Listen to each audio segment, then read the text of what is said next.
బంగారం కొనాలా ఆగాల? గోల్డ్ మార్కెట్లో ప్రస్తుతం తీవ్ర అనిశ్చితి కొనసాగుతోంది. రాకెట్ వేగంతో పెరిగి మళ్ళీ అదే వేగంతో బంగారం పతనమైంది. వారం రోజుల్లోనే అంతా తలకిందులైన పరిస్థితి. గోల్డ్ రేట్లు ఇంకా తగ్గుతాయా లేదా మళ్ళీ ఒకసారి పెరుగుతాయా? కన్ఫ్యూజన్లో ఉన్నారు వినియోగదారులు. దగ్గరలో పెళ్ళిళ్ళు ఉన్నాయి, ఇతర శుభకార్యాలు ఉన్నాయి. ఇప్పుడు బంగారం కొనుగోలు చేయడమే ఉత్తమమనే అభిప్రాయాలు కూడా వ్యక్తమవుతున్నాయి. ఎందుకంటే ఇప్పుడు కాస్త తగ్గింది కాబట్టి. ఇప్పుడు ధరలు తగ్గినా భవిష్యత్తులో మళ్ళీ ఖచ్చితంగా పెరిగే అవకాశాలు కూడా ఉండొచ్చు అంటూ ఎక్స్పర్ట్స్ చెప్తున్నారు. బంగారంపై దీర్ఘకాలిక పెట్టుబడులు పెట్టాలంటే ఈ ధరల తగ్గుదలను అవకాశంగా కూడా తీసుకోవచ్చు. అంటే ఇదొక కన్ఫ్యూజన్ కొనసాగుతుంది. గత శుక్రవారం నుంచి 30-31 తారీఖు నుంచి జనవరి 30-31 నుంచి వరుసగా బంగారం ధరలు, వెండి ధరలు పడిపోతూనే ఉన్నాయి. గోల్డ్ అండ్ సిల్వర్ క్రాష్ అనేది దాదాపు ఒక 3-4 టైమ్స్ జరిగింది. దీంతో ధరలు ఒక్కసారిగా అమాంతం ఎంత వేగంగా ఒక సునామీలా దూసుకుపోయాయో మళ్ళీ అంతే డౌన్ఫాల్ అయింది. బడ్జెట్ తర్వాత కూడా పూర్తిగా బంగారం ధరలు, వెండి ధరలు తగ్గుతూ వచ్చాయి. ఇక్కడ పూర్తిగా ప్రాఫిట్ బుకింగ్స్ అంటే లాభాల స్వీకరణకు మొగ్గు చూపడంతో ఇన్వెస్టర్స్ పూర్తిగా బంగారం ధరలు పడిపోయాయి. ఇవాళ మార్నింగ్ కూడా రికార్డు స్థాయిలో వెండి ధరలు పడిపోయాయి, బంగారం ధరలు పడిపోయాయి. ఏకంగా బంగారం అయితే ఇవాళ MCX ట్రేడింగ్ ఏదైతే ఉంటుందో అందులో దాదాపుగా ఇవాళ 1,32,000కు వచ్చిన పరిస్థితి. అలాగే సిల్వర్ కూడా 2,20,000 దాకా కూడా వచ్చిన పరిస్థితి. అంటే ఆ స్థాయిలో ఇప్పుడు కాస్త మళ్ళీ సాయంత్రానికి వచ్చేసరికి కాస్త రికవర్ అయినట్టుగా తెలుస్తుంది. బంగారం కాస్త పుంజుకుంది, సిల్వర్ కూడా కాస్త పుంజుకుంది. ఇది అంటే మార్కెట్లో ఎప్పటికప్పుడు ఒడిదుడుకులు ఉన్న పరిస్థితి కనబడతా ఉంది. ఒకసారి ప్రస్తుతం సిచ్యువేషన్ ఎట్లా ఉంది, ముఖ్యంగా ఈ ట్రేడింగ్లో బంగారం ధరల హెచ్చుతగ్గులకు సంబంధించి ఎట్లాంటి సిచ్యువేషన్ కొనసాగుతుందో ఒకసారి తెలుసుకునే ప్రయత్నం చేద్దాం. Expert profit master Nagendra Sai మనతో జాయిన్ అవుతున్నారు. గుడ్ ఈవినింగ్ నాగేంద్ర సాయి గారు. ప్రస్తుతం బంగారం అలాగే వెండి ఈ రెండు ఉదయం అయితే పడిపోయినాయి, ధరలు అయితే పూర్తిగా డౌన్ఫాల్ జరిగింది. మరి ఇప్పుడు ఎట్లా ఉంది సిచ్యువేషన్ ఒకసారి? ఇంటర్నేషనల్ మార్కెట్స్ ఇవాళ ఉదయం బాగా పతనమైన సంగతి తెలిసి మనకి, ఎందుకంటే రెండు మార్కెట్ హాలిడే పరంగా మార్కెట్ హాలిడే కారణంగా నిన్న మన మార్కెట్స్ బడ్జెట్ ఉన్న వరకు ఈవినింగ్ 5 o'clock వరకు నడిచాయి. ఇంటర్నేషనల్ మార్కెట్స్ నిన్న సెలవు తీసుకున్న సంగతి మనం తెలుసు. బట్ ఇవాళ మార్నింగ్ ఓపెన్ అయిన తర్వాత మొన్నటి అంతకుముందు ఫ్రైడే సాటర్డే రోజు ఏదైతే సెల్లింగ్ ఉండిందో, ఏదైతే భయం ఉంటుందో అది కొద్దిగా ఇనిషియల్ గా అర్లీ మార్నింగ్ ట్రెండ్స్ లో మనకు కనిపిస్తుంది. తర్వాత మళ్ళీ మార్కెట్స్ డే స్టార్ట్ అవుతున్న కొద్దిగా రికవరీ. ఎందుకంటే మార్కెట్స్ బాగా ఓవర్ సోల్డ్ జోన్ లోకి వెళ్ళిపోయాయి. గోల్డ్ కానీ సిల్వర్ కానీ భారీగా పతనం అవడం, పీక్ నుంచి చాలా స్ట్రాంగ్ గా కరెక్ట్ అయిన టైంలో కొద్దిగా లోయర్ లెవెల్ దగ్గర మళ్ళీ బయింగ్ సపోర్ట్ అనేది మార్కెట్స్ కి లభించింది. ఒక పాయింట్ ఆఫ్ టైమ్ లో మనకు సిల్వర్ $77 ఉంది ఎగ్జాక్ట్ గా. యుఎస్ మనం ఇంటర్నేషనల్ మార్కెట్స్ లో డాలర్స్ పరంగా మాట్లాడుకుంటాం. ఔన్స్ వెండి ధర $77 నుంచి $126 కి అక్కడ మనకి ఎగ్జాక్ట్ గా అక్కడ బ్రేక్అవుట్ లాంటి సినారియో మనం చూసాం. $77 దగ్గర అక్కడ వరకు మళ్ళీ దిగి వచ్చినట్టే వచ్చి అంతకంటే పడుతుందా అని టెక్నికల్ అనలిస్ట్ చూసుకుంటున్నాము. ఎగ్జాక్ట్ గా అక్కడి నుంచి మళ్ళీ సిల్వర్ లో అయితే కొద్దిగా యూటర్న్ చూసాం. బట్ ఇది తాత్కాలికమే. మేబీ ఒకవేళ సిల్వర్ ని గోల్డ్ కి రెండు విభజించి చూడాలి. ఒకవేళ సిల్వర్ ఏదన్నా $72 కి, అంటే ఇక్కడ నుంచి కొద్దిగా ఇంకో 15,000-20,000 ఏదన్నా తగ్గి మాక్సిమం ఒక 50,000 వరకు ఏదైనా డౌన్ ఫాల్ ఉంటే ఉండొచ్చు సిల్వర్ లో. ఒకవేళ అక్కడి వరకు వస్తే సిల్వర్ ఏదైనా మళ్ళీ పర్చేజ్ చేసేది, అంటే 2,20,000 ఆ లెవెల్స్ కి ఏదైనా వస్తే మళ్ళీ కొద్దిగా సిల్వర్ లో పర్చేజ్ మొదలు పెట్టి అయితే ఒకేసారి జంపినై కొనాల్సిన అవసరం లేదు. అంటే మనం ఒక $100 పెట్టి కొనాలనుకుంటే ఒక 25,000-30,000 మేబీ ఒకవేళ 2,25,000 per kg ఆ లెవెల్లో గోల్డ్ వస్తే ఒకసారి పర్చేస్ చేసుకునే ఛాన్స్ ఉందండి. బట్ గోల్డ్ అయితే భారీ ఎత్తున పడే అవకాశాలు అయితే లేవు. ఇప్పుడున్న ట్రెండ్ ప్రకారం మనం చూస్తే సిల్వర్ దాదాపు పీక్ నుంచి, అంటే లోయర్ లెవెల్స్ నుంచి, అంటే ఇవాళ ఇంటర్డే లో నుంచి గోల్డ్ దాదాపు 12,000, సిల్వర్ దాదాపు 40,000 దాకా పెరగడం చూసాం. ఇంటర్నేషనల్ మార్కెట్స్ లో కూడా ఏ సినారీ అయితే ఉంది. కొద్దిగా మన మార్కెట్స్ ఏంటంటే రిపీట్ వీకోవడము, బడ్జెట్ ఎఫెక్ట్ ఇవన్నీ కారణంగా కొద్దిగా మనకి వ్యత్యాసం ఉంది. కానీ బట్ ఓవరాల్ గా అయితే ప్రెషియస్ మెటల్స్ లో వీక్నెస్ అయితే కొనసాగుతుందండి. అంటే ఇప్పుడు మార్నింగ్కి ఇప్పటికీ కొంచెం రికవర్ అయినట్టేనా బంగారం కానీ సిల్వర్ కానీ కాస్త రికవర్ అయినట్టుగా తెలుస్తుంది సమాచారం? కొద్దిగా రికవర్ అవుతుందండి. సాధారణంగా మార్కెట్స్ లో ఎంత పతనం వచ్చిన తర్వాత దీన్ని డెడ్ క్యాట్ బౌన్స్ అంటారు మామూలుగా మార్కెట్ పరిభాషలో. ఉమ్, సో కొద్దిగా మార్కెట్స్ లో ఈ లోయర్ లెవెల్స్ అంటే భారీ ఎత్తున పతనం అయిపోయిన తర్వాత ఎంత అంటే పెరుగుతున్నా సరే పడుతున్నా సరే ఒకేసారి వర్టికల్ గా 90 degrees పడిపోవడం కూడా జరగదు. అక్కడక్కడక్కడ ఎందుకంటే ఆల్రెడీ బాగా పొజిషన్స్ తీసుకున్న వాళ్ళు ఉంటారు పై లెవెల్స్ దగ్గర కానీ లోయర్ లెవెల్స్ దగ్గర కానీ. వాళ్ళు ప్రాఫిట్ బుక్ చేసుకోవాలన్నా లాస్ బుక్ చేసుకోవాలన్నా ఎక్కడో ఒక లెవెల్ దగ్గర మార్కెట్స్ ఆగుతాయి కాబట్టి సో అలాంటి సిచ్యుయేషన్ జరిగింది. బట్ రికవర్ అయింది కదా అని చెప్పి మళ్ళీ రిటైల్ ఇన్వెస్టర్స్ ఇలాగే పెరుగుతూ వెళ్తుంది అని భారీ ఎత్తున పెట్టుబడులు పెట్టేందుకు భారీ ఎత్తున మళ్ళీ గోల్డ్ అండ్ సిల్వర్ కొనేందుకు మాత్రం రైట్ టైం అయితే కాదండి ఇప్పుడు ఈ లెవెల్లో. ఇది జస్ట్ ఒక్క రోజు ఒక బ్లిప్ మాత్రమే, ఇది ఒక్క రోజు బ్లిప్ మాత్రమే. కానీ మళ్ళీ ఇలాగే యూటర్న్ తీసుకొని మళ్ళీ గోల్డ్ అండ్ సిల్వర్ పెరుగుతాయి, మళ్ళీ మనం కొనలేమేమో, మళ్ళీ 4 లక్షల రూపాయలు 4 లక్షల వరకు దాటిపోతున్న థాట్ ప్రాసెస్ అయితే తప్పు. ఒకవేళ 2,20,000 కానీ 2,30,000 కానీ పర్ కేజీ సిల్వర్ వచ్చినప్పుడు మాత్రమే అటెంప్ట్ చేయండి, కానీ ఆ లోపు మాత్రం అటెంప్ట్ చేయొద్దని నా సలహా అండి. ఎగ్జాక్ట్లీ. ఇప్పుడు ఈ మార్చ్ కాంట్రాక్ట్ కూడా దగ్గరకు వస్తుంది, సో దీని ఈ ఇంపాక్ట్ ఏమైనా ఉండొచ్చు? సో ఈ ఫ్యూచర్స్ పరంగా అంటే మనకు మార్చ్ ఏప్రిల్ కాంట్రాక్ట్స్ దాని ఇంపాక్ట్ అయితే ఉండదండి. ఎందుకంటే ఓవరాల్ గా మనకి ఇంటర్నేషనల్ మార్కెట్స్ ఇంపాక్ట్ ఉంటుంది కాబట్టి ఇంటర్నేషనల్ మార్కెట్ లో ధరలు పెరిగే కొద్ది ధరలు తగ్గే కొద్ది దాని ఇంపాక్ట్ ఉంటుంది. కానీ ఇక్కడ మన దగ్గర వచ్చి ట్రేడింగ్ కోసం వాళ్ళు చూస్తారు, బట్ ధరలు మాత్రం డిసైడ్ అయ్యేది ఇంటర్నేషనల్ మార్కెట్ లోనే. ఓవరాల్ గా ఇవాళ $77 నుంచి $83 వరకు ఒక దశలో 7-8% ఇంటర్నేషనల్ మార్కెట్ లో తగ్గి అది మొత్తం రికవర్ అయి ప్రస్తుతం 5% ప్లస్ లో ఉందంటే దాదాపు లోయర్ లెవెల్ నుంచి 15% గోల్డ్ పెరిగినట్టు అంచనా వేసుకోవాలి, సిల్వర్ పెరిగినట్టు అంచనా వేసుకోవాలి. కొద్దిగా మేబీ మిగిలిన ప్రీషియస్ మెటల్స్ లో కూడా సెల్లింగ్ వస్తుంది కాబట్టి భారీ ఎత్తున కొత్త మొత్తం $125 నుంచి $77 నుంచి $80 వచ్చింది. అంటే 35% క్రాక్ అయిపోయింది కాబట్టి కొద్దిగా 5 to 10% రికవరీ ఉంటుంది. ఆ రికవరీ తీసి మనం మోసపోతాం. ఎగ్జాక్ట్లీ. ఇప్పుడు ఒకటే చిన్న కన్ఫ్యూజన్ అండి, లాస్ట్ ఫైనల్గా మిమ్మల్ని అడుగుతున్నాను.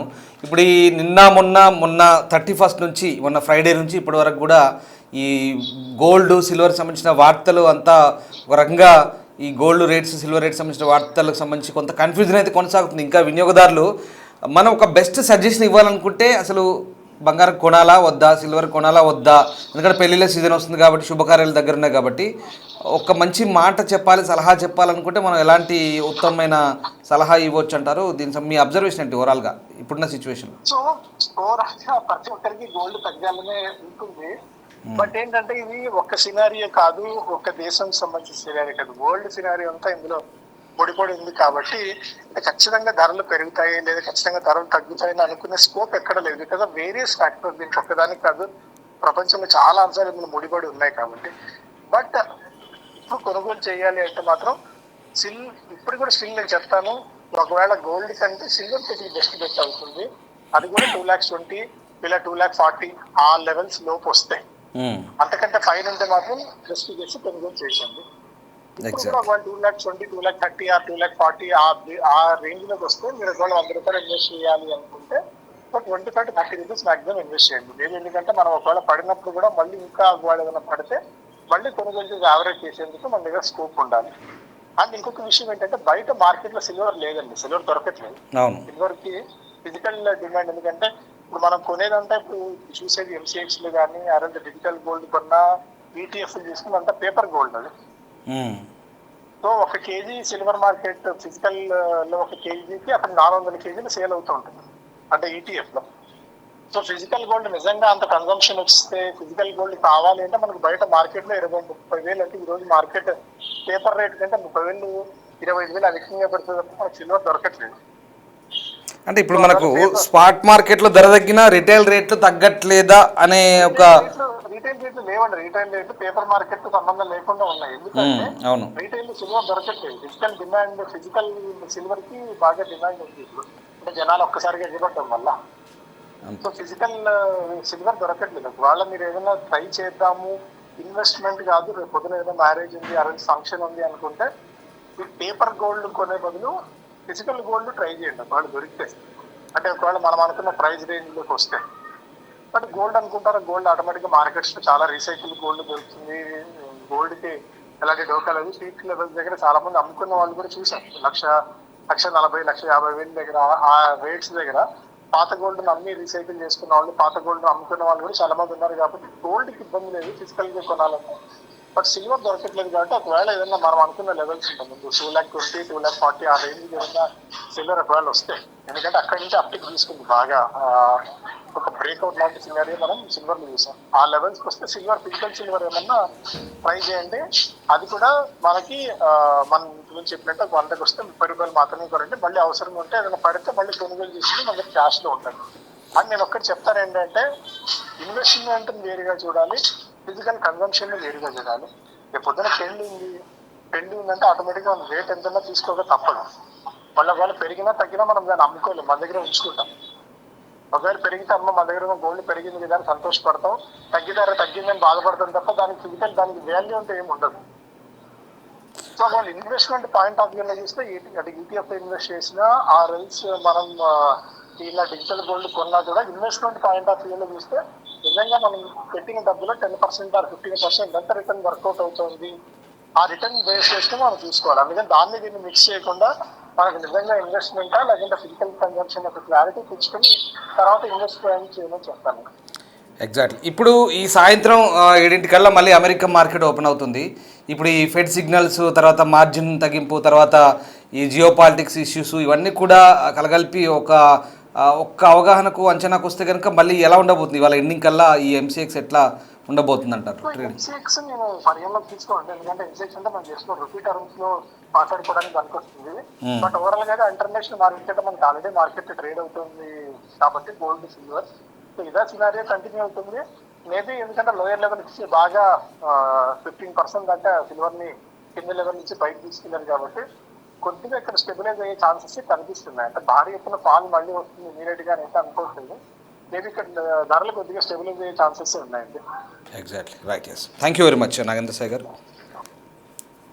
సో ఇది బంగారంపై దీర్ఘకాలిక పెట్టుబడులు పెట్టాలంటే ప్రస్తుతం కొంత ఆలోచించాల్సిన అవసరం ఉంది, ఆచితూచి వ్యవహరించాల్సిన అవసరం ఉందనే అభిప్రాయాన్ని నిపుణులు కూడా వ్యక్తం చేస్తున్నారు. నిజంగా మనకు ప్రస్తుతం ఈ బంగారం, వెండి ధరలకు సంబంధించి ఇప్పుడు కొనడం మంచిదేనా అన్నప్పుడు కాస్త ఇదొక ధరల పతనం అనేది ప్రస్తుతం ఒక తాత్కాలిక కరెక్షన్ మాత్రమే. దీర్ఘకాలికంగా చూస్తే బంగారం, వెండిపై డిమాండ్ ఇంకా తగ్గలేదనేది ప్రస్తుతం వినిపిస్తున్న వాదన. సో చిన్న మొత్తాల్లో కొనుగోలు సంబంధించి ధరలు భారీగా తగ్గినప్పుడు ఒకేసారి మొత్తం డబ్బు పెట్టకుంటాయి. ఇందాక profit master Nagendra Sai expert మనకు అదే చెప్తున్నారు ఆయన కూడా. సో మొత్తం పెట్టకుండా అంచెలంచెలుగా కొనుగోలు చేయడం అనేది మంచిది. అంటే ఇది ఒక రకంగా మొత్తం ఒకేసారి కొనద్దు, విడతల వారిగా కొనుక్కుంటే మంచిదనేది చెప్తున్నారు. అలాగే ప్రస్తుతం ఇప్పుడు ఈ దేశీయ మార్కెట్లో బంగారానికి 1,40,000 నుంచి 1,45,000 మధ్య ఒక సపోర్ట్ ఉంది. సో వెండి 2.9 lakhs వద్ద స్థిరపడే అవకాశం కనిపిస్తుంది. అంటే అది దట్స్ ఎ గుడ్ ఛాన్స్ అనమాట. వెండి కనుక 2,90,000కు మనకు స్టేబుల్గా ఉందంటే కొనుక్కోవచ్చు పర్ కేజీ ఇప్పుడున్న పరిస్థితుల్లో. బంగారం కూడా 1,40,000 నుంచి 1,45,000 మధ్య స్టేబుల్గా ఉంటే కనుక వీకెండ్ కొనుక్కోవచ్చు, మనం బై చేయొచ్చు. అదొక మంచి ఆప్షన్. బట్ ఆలోచించి జాగ్రత్తగా కొంచెం తెలివిగా మనం పెట్టుబడి అనేది మీ ఓన్ రిస్క్ అండి. సో మీరు అది ఎంత ఆలోచించుకొని కొనుక్కోవాల్సిన అవసరం ఉంది. సో ఏదేమైనా భారతీయ కుటుంబాల్లో ఇప్పుడు మనకు ఈ గోల్డ్ అనేది కేవలం ఒక ఆర్నమెంటే కాదు, ఆభరణమే కాదు, ఇది మనకు ఒక భద్రత, ఒక ఆర్థిక భద్రత, మనకు ఒక రకమైనటువంటి సపోర్టు. మనకు బంగారం ఉంది, నీ దగ్గర ఒక 10 తులాలు బంగారం ఉందంటే ఎంతో ఒక భరోసా ఉంటుంది. అంటే జీవితానికి సంబంధించి పర్లేదు, అది ఎప్పుడైనా నేను అమ్ముకొని సొమ్ము చేసుకుంటాను, నాకు ఏ కష్టం వచ్చినా నాకు అది ఉంటుంది, ఆదుకుంటుంది అనేది మనకు భరోసా. అట్లాగే అదొక సామాజిక హోదా. బంగారం ఉంటే కూడా అది మనం పెట్టుకొని తిరిగినా దాన్ని మెడలో వేసుకొని ఆడవాళ్ళు దాన్ని ఆ బంగారు ఆభరణాలు 10 మందిలో వెళ్ళినా కూడా అదొక సామాజిక హోదాలాగా భావిస్తుంది. సో ఇంత సెంటిమెంట్ ఉంది మనకు బంగారం అంటే. వాస్తవానికి బంగారం ఇది మనం పెద్దగా ఇన్వెస్ట్మెంట్ సాధనంగా చూడం మనం. అంటే ఇదంతా కూడా స్టాక్ మార్కెట్ వ్యవహారాలు, ఇవన్నీ కూడా ఇదంతా ట్రేడింగ్ వ్యవహారాలు. పేపర్ వర్క్లో ధరలు హెచ్చు తగ్గులు అవుతున్నాయి, కానీ రిటైల్ మార్కెట్లో నిజంగా అట్లుందా అంటే ఆ పరిస్థితి లేదు. రిటైల్లో భిన్నంగా ఉంది, మనకి ఎంత అందుబాటులో ఉంది, ఎక్కడికి ఉంది. సో అదే రఫ్గా చెప్పాలంటే రిటైల్ మార్కెట్లో ఎప్పుడు మనం కొనుక్కోవాలనుకున్నప్పుడు, ఇవాళ మీరు 10 తులాలు కొనుక్కోవాలి లేదా 4 తులాలు కొనుక్కోవాలనుకున్నప్పుడు వెళ్ళి మార్కెట్ సిచ్యువేషన్ ఎట్లుంది, హైదరాబాద్ ఎట్లుంది, బెంగళూరు ఎట్లుంది, చెన్నై ఎట్లుంది, విజయవాడ మార్కెట్ ఎట్లుంది, ఇవన్నీ వాళ్ళు కంపారిజన్ చేసి చెప్తారు. ఇప్పుడున్న పరిస్థితుల్లో మనము వెళ్ళి బంగారం కొనే టైం దగ్గర వెళ్ళి రిటైల్ షాప్లకు వెళ్ళినప్పుడు ఇదివరకులాగా సరే ఇంత ఉంది కొందామన్నట్టుగా లేదు. ఖచ్చితంగా ఇప్పుడు జనాలు కూడా మొన్నటి నుంచి పరిణామాలన్నీ జరుగుతున్న తర్వాత ఎక్కడెక్కడ ఏం రేట్లే మాకు చెప్పండి, చెప్పిన తర్వాత మేము చూసి తీసుకుంటాం మంచుకుంటే అన్నట్టుగా అడుగుతున్నారు. ఖచ్చితంగా అడిగినప్పుడు వాళ్ళు కూడా క్లియర్గా చెప్తున్నారు. ఇప్పుడు ఈ సాయంత్రానికి ఏ రేట్ ఉంది, పొద్దున్న ఏ రేట్ ఉంది, హైదరాబాద్లో ఎంత ఉంది, ముంబైలో ఎంత ఉంది, విజయవాడ బెంగళూరులో ఎంత ఉంది, ఇదంతా కంపారిజన్ చేసి చెప్తున్నారు. సో అక్కడ మనకి ఇది బెస్ట్ అనిపించినప్పుడు ద ఆప్షన్ ఎప్పుడైతే మనకు అది బెస్ట్ అనిపించిందో వీ కెన్ బై, అంటే మనం కొనుక్కోవచ్చు. అది పెద్దగా ఇబ్బందికరమైనది ఏం లేదు. బట్ ఏదైనా పెద్ద మొత్తంలో కొనదు. ఒక 10 లక్షలు కొనాలనుకున్నప్పుడు ఇప్పుడు ఒక 2-3 లక్షలది, తర్వాత రేట్ని బట్టి మళ్ళీ ఒక 3 లక్షలు అట్లా విడతల వారిగా కొనుక్కుంటే బెటర్ అనేది అనిపిస్తుంది. సో మొత్తం మీద అయితే ఇది ఈ బంగారం క్రాష్ అనేది ఇప్పుడు కొనసాగుతుంది. 3-4 సార్లు అయితే తగ్గింది. బట్ ఇంకా తగ్గొచ్చు లేదా స్థిరపడవచ్చు ఒకే చోట ధరలు అనేవి. ఇదేమైనా ఈ అంచనాలు ఇంకా అంతర్జాతీయ మార్కెట్లను బట్టి అంచనాలు అయితే ఉండే పరిస్థితి కనబడుతోంది. సో ప్రస్తుతానికైతే మార్కెట్ తీవ్రమైన ఒడిదుడుకులకు లోనవుతున్న పరిస్థితి కనబడుతుంది. షార్ట్ టర్మ్ ట్రేడర్లు కాస్త జాగ్రత్తగా ఉండాలంటూ నిపుణులు కూడా హెచ్చరిస్తున్న పరిస్థితి కనబడుతోంది. సో ఏదేమైనా బంగారం ధరలకు సంబంధించినటువంటి ప్రస్తుత అంచనాలు కాస్త అటు ఇటుగానే కొనసాగుతున్నాయి. చిన్న మొత్తాల్లో కొనుగోలు అనేది మొత్తం డబ్బు పెట్టకుండా అంచనాల్లో కొనుగోలు చేయడం అనేది సురక్షితమనే చెప్పొచ్చు. సో ఏదేమైనా ప్రస్తుతం బంగారం ధరలకు సంబంధించినటువంటి ఈ రేట్లు అయితే మొన్న శుక్రవారం నుంచి కూడా మనకు పడిపోతూనే ఉన్నాయి. తర్వాత బడ్జెట్ వచ్చింది, ఏదో ఎక్సైజ్ డ్యూటీ తగ్గిస్తారనుకున్న దిగుమతి సుంకం తగ్గించలేదు. తర్వాత జిఎస్టీ తగ్గిస్తారనుకున్నారు, తగ్గించలేదు. అయినప్పటికీ కూడా ఏమవుతుందంటే బంగారం పెద్ద మొత్తంలో కొనుక్కొని పెట్టుకున్న వాళ్ళంతా కూడా, అంటే ఇన్వెస్టర్లు, ఈ మన ఇళ్లలో సాధారణ ప్రజలు కాదు నేను చెప్పేది, ఆ పెద్ద మొత్తంలో కొనుక్కున్న ఇన్వెస్టర్లు ఏం చేస్తున్నారంటే ట్రేడింగ్లో పేపర్ వర్క్, ఇదంతా కంప్యూటర్ అల్గారిథం మీద డిపెండ్ అయినటువంటి ట్రేడింగ్ అనమాట. వాళ్ళంతా ఏం చేస్తున్నారంటే వెంటనే ఎక్కువ అమ్మేసుకుంటున్నారు, లాభాలు తీసేసుకుంటున్నారు, ప్రాఫిట్ బుకింగ్ చేసుకొని లాభాలు తీసేసుకున్నప్పుడు ఏమవుతుందంటే పెద్ద మొత్తంలో అమ్మడంతో అదంతా కూడా ఈ కొనేవాళ్ళు ఉండరు, అమ్మే వాళ్ళే ఉంటారు. కాబట్టి ఎక్కువ శాతం వెండి బంగారం దాంతో టకటక పడిపోతుంది, వెంటనే లాభాలు ప్రాఫిట్ తీసేసుకుంటున్నారు, పడిపోతుంది. దాంతో ముఖ్యమైన కారణం ఏంటంటే దీని అంతటికి కూడా అమెరికాలో పరిస్థితులు కూడా మనకు చాలా ముఖ్యం. ఇంటర్నేషనల్ మార్కెట్ సంబంధించి మనం ఒకసారి అంచనా వేస్తే కనుక ప్రధానంగా అమెరికాలో రీజన్స్ మనం ఒకసారి చూసుకుంటే కనుక ఫెడరల్ రిజర్వ్ చీఫ్గా ఇప్పుడు మనకు ట్రంప్ కెవిన్ వార్ష్ అనే వ్యక్తిని ప్రతిపాదించాడు. కెవిన్ వార్ష్ని ప్రతిపాదించినప్పుడు ఆయన ఏమవుతుంది, ఆయన పాలసీలు భిన్నంగా ఉన్నాయి. ఆయన డాలర్ను బలోపేతం చేద్దాం అనుకున్నప్పుడు ఏమవుతుంది, అప్పుడు బంగారం నుంచి ఇన్వెస్టర్లు తగ్గి డాలర్పై పెడుతుంటారు. సో అంతకుముందు ఉన్నటువంటి ఎవరైతే జెరోమ్ ఉన్నారో ఆయన ట్రంప్ చెప్పినట్టు వినలేదు. ట్రంప్ ఇంట్రెస్ట్ రేట్ తగ్గించమన్నాడు. ఇంట్రెస్ట్ రేట్ తగ్గించండి అంటే ఆయన తగ్గించలేదు. దీంతో ట్రంప్ మాట కాదంటే ఎట్లుంటుందో మీకు తెలుసు కదా. సో ఆయన్ని పక్కన పెట్టి ఈయనని కెవిన్ వార్ష్ని ఈయన నామినేట్ చేశారు. సో దాంతో అదొక పెద్ద నిర్ణయం. ఇప్పుడు ఒక రకంగా మనం ఈ బంగారం ధరలు వెండి ధరలు తగ్గుతున్నాయంటే ఆ కెవిన్ వార్ష్ అంటే ఆయన ఇప్పుడు మనకు ప్రస్తుతం ఆ పేరు నిజంగా ఇప్పుడు ఆ పేరు హైలైట్ అవుతుంది. ఆయన చేయబట్టికి ఇప్పుడు ఈ రేట్లన్నీ కూడా తగ్గుతున్నాయనేది ఒక రకంగా మనం గ్రహించాల్సిన అంశం. అంటే అంతర్జాతీయంగా మన రిటైల్ మార్కెట్లకి కంపారిజన్ చేయట్లేదు, ఇంటర్నేషనల్ పరంగా అంతర్జాతీయ మార్కెట్ల పరంగా ఇవాళ ఎందుకు ఇంత పరిస్థితి వచ్చిందంటే one and only person Kevin వార్ష్ అనే ఒక వ్యక్తి ఫెడ్ చైర్మన్గా నియమించబడిపోతున్నాడు. అంటే ఆయన ఎట్లాంటి స్ట్రాటజీతో ఉంటాడనేది ఇన్వెస్టర్లు అంతా గ్రహించి ఇప్పుడు ఈ రేట్ల తగ్గుదలకు మనకు అంటే ప్రాఫిట్ బుకింగ్స్ వెళ్తున్నారు తగ్గడానికి కారణం. ఇంకోటి జియో పాలిటిక్స్.